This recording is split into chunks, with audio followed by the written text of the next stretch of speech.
Hello and welcome to this presentation designed to explain how a health education promotional campaign could be successful using psychological theory and evidence. Today I'll be taking you through areas of psychological research that explore how health education campaigns are structured. Firstly, I will discuss how health campaign and success is defined in terms of health campaigning. After this, I will explain how behaviour is perceived to be positive or negative and the implication that this decision carries. I will then briefly explain 5 health behaviour models and how they are used to demonstrate behavioural change during campaigns that utilise them. After this, I will explain psychological reactions and theories that support and counter health behaviour models. I'll then explain the challenges that health behaviour models face, and finally demonstrate the connotations of the research performed for this presentation. And then I will conclude with how successful campaigns use psychological theories and evidence.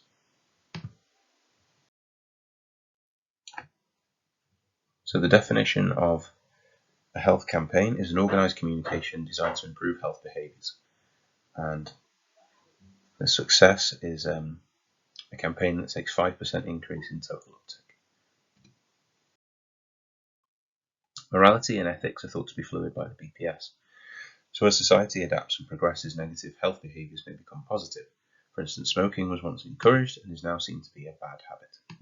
As health campaigns are organised communication, there has to be something to organise and communicate for, and this must be based on empirical evidence, either through research or real-world case studies, according to Snyder, 2007. Education of behavioural traits rather than reminding people of their wrongdoing is a more successful motivator, and there is also evidence that framing issues in terms of a moral dilemma actually encourages individuals to robustly oppose the change. That's according to Tauber, Van Zommeren and Kutlacher, 2015. Organising for or against behavioural change is a dichotomous topic, however, as campaigns actively manipulate free will in order to control, so the benefit of the behavioural change must be clearly defined to inform partakers in case of their will to withdraw or not participate. That's from the BPS Guidelines 2018. This slide shows demographics that can be targeted by health behaviour campaigns. Tauber, Van Zommeren and Kutlacher's 2015 piece suggests that demographics must be carefully researched to identify their motivations and how they wish to be perceived by others before deciding how to frame an argument. Theirs is specific to climate change, but interestingly they suggest that moral arguments are rarely effective for 2 reasons. The first is that humans are naturally defensive when their morality is challenged, and this allows the existing behaviour to change. And if somebody already possesses the belief that you wish to alter too, then there is little need to get them to change. These are 5 of the health behaviour models I will be explaining this morning. Each of them has various strengths and weaknesses, which I will briefly discuss. The health belief model depends on educating the individual, informing them about potential hazards and the probability that they will suffer from them, compared to the benefits of changing their behaviour. Encouraging belief in the individual about their capabilities and providing examples of when their negative behaviour is autonomous and how to counter them is essential to success. Due to the comprehensive nature of the health belief model, personal and external factors are accounted for. This makes the health belief model a comprehensive model to base a successful campaign on, financially viable. Health belief models are expensive because they require cues to action. Participants in the campaign can also become trapped between the cue to action and the desired behaviour, and neither stop the old behaviour or completely commit to the new one. Social cognitive theory works by increasing the influence of desired healthy behaviour, educating the individual about the positive and negative effects of their behaviour, and altering the environment they are in to lead to success. Showing healthy behaviours in television adverts, providing access to support and facilities that are synonymous with the healthy behaviour, and educating significant others all contribute to increased success. Social cognitive theory depends entirely on manipulating the external influences on the target demographic, including social help, to encourage the behaviour change. Introducing social help to encourage the behaviour change is simple, and targeting secondary demographics such as parents or partners. The effects of SCT are difficult to determine. There are cognitive processes involved that are unique to each participant, so in order to guarantee behavioural change, a holistic approach must be adopted. The diffusion of innovations theory is how products and ideas become disseminated. There are 2 processes that occur.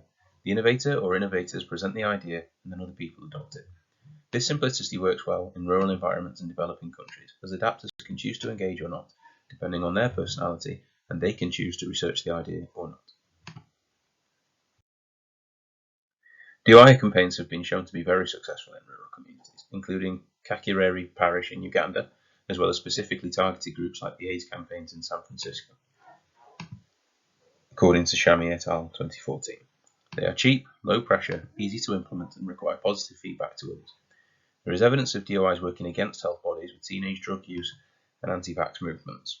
The downside to DIY campaigns is that exposure of an idea is essential to transference of the idea. Networks are essential to keeping good ideas or campaigns alive.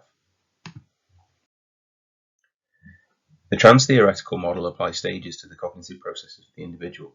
The simplest way to explain these processes is by using an example. Telling smokers they are at risk of death by cancer encourages pre-contemplation. With enough cues, this will escalate the amount of effort the individual will apply to changing the behaviour.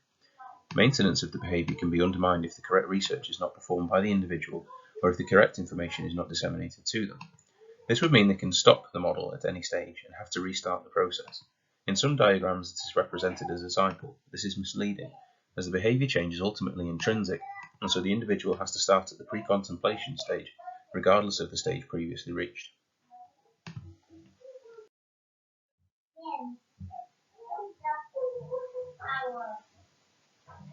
The strengths and limitations of the trans-theoretical model are shown on this slide here. Essentially, it's a stage method. It depends highly on the individual themselves. It requires cognitive processing to engage with the literature. There's a high rate of failures in the maintenance stage, as maintaining the behaviour becomes more difficult than starting the behaviour in the first place. So this is considered to be part of the willpower method. It does work successfully in tandem with strategy, and it follows a set pattern that is identifiable and has strong empirical evidence for it. Social norms theory challenges the misconception between statistical actual normality and the perceived normality of the demographic. The objective of SNT campaigns is to highlight the actual behaviour in order to make the perceived behaviour and the actual behaviour congruent. Education of a demographic is very simple and easy to do. From online consent awareness courses to poster campaigns informing individuals of desired behaviour. They can be reasonably cheap. Some limitations of SNT include monitoring of the change to the desired behaviour, as the misconception can be defended by participants. Deviant behaviour can also limit how successful a campaign can be. There are many internal and external barriers to behaviour change. Participants can become defensive with cognitive dissonance challenges beliefs they have previously held. Other limitations include the fact that the undesired behaviours are usually a product of advertising by a company, such as smoking or overeating. As we'll show later on, companies have a far higher budget and the benefits of legislation to compete with health campaigns.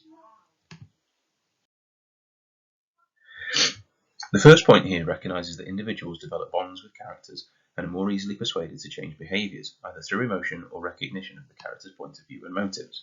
The study in question by Bekelu et al. Found the opposite, that factual text raise awareness and increase compliance, so further research needs to be carried out using the methods prescribed in that paper. The second point highlights the difficulty health organisations have in establishing trust with the public. It is imperative to establish trust in order to gain traction with the campaign, as they can easily be undermined from outside. However, brand recognition from private companies is better.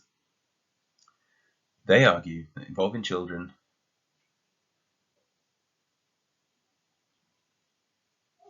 in branding of their personal food and recycling choices encourages them to partake in both. Nabi et al. Noticed an increase in sunscreen usage after participants posted a video, "Dear 16-year-old me," about melanoma. The results taken were after a week, so a long-term study would be necessary to determine the longevity of the behavioural change. In the study of adolescent reactions to smoking campaign videos, humour was found to be less effective than fear in encouraging behavioural change. The Real Cost campaign shows teenagers buying cigarettes. The clerk tells them the money they have isn't enough, and so one removes a tooth with pliers and another peels skin off the side of their face as payment. The clerk then tells them they will see them again before the stop smoking messages appear. The reaction in participants supports evidence that fear is a stronger motivator, with reference to additional cognitive processing and emotive reactions in participants, although humour is also shown to have a slight motivational increase, as opposed to no campaigning at all. Whalen et al. State advertisers promote their products under the guise of a health halo, where healthier choices are offered as part of a food bundle, or the phrase packed with nutrients is used. When in reality, consumers rarely choose the healthier food bundle, and the phrase is misleading as the food is still not nutritionally balanced or contains the minimum required nutrient, with an imbalance of sugars and bad fats to make the claim. Corporations on average spend a lot more money per year on their advertising campaigns than public health is awarded. In conclusion, successful campaigns usually have a 5% demographic increase in the desired behaviour, although very successful campaigns can have up to 100% of the demographic changing. Successful campaigns use a combination of health behaviour models and strategy to effect change in the chosen group, and can sometimes use a range of cues and psychological techniques to pass along the required information. More research is required on the SCT, SNT, and DOI models to establish how successful each one can be.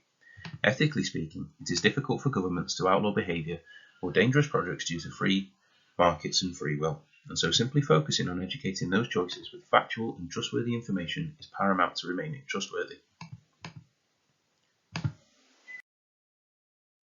Thank you for your time. Has anybody got any questions?